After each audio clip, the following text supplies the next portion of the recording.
اخ اول ما يجي يعمل جدول لازم انظم النوم، ده اول خطوه يا ابني. تنظيم النوم ده اخر خطوه في حياتك. انا اعرف ناس بقى لها 20 سنه بتحاول ترتب نظام نومها ومش عارفه.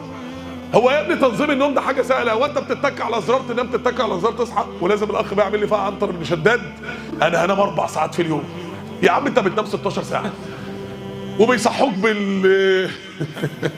بيجيبوا لك فرقه تصحيك.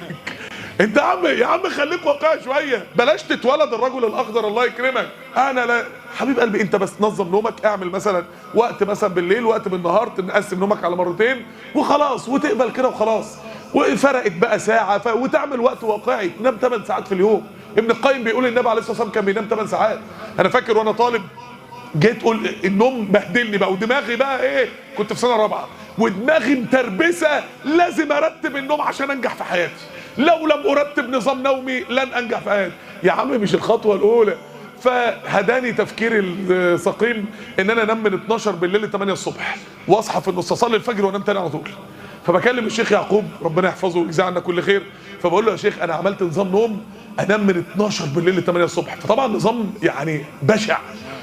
قيام الليل راح، جلسه الضحى راحت، يعني حاجه نظام صعب غير طبعا الشيخ يعقوب طبعا 8 ساعات 8 ساعات هتعمل بهم ايه دول؟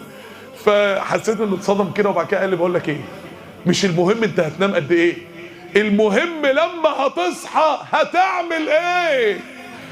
يا عم بدل ما تنام 4 ساعات وتفضل طول اليوم تفقر وتفضل طول اليوم ده، يا عمي نام 8 ساعات وانجز 16 ساعه.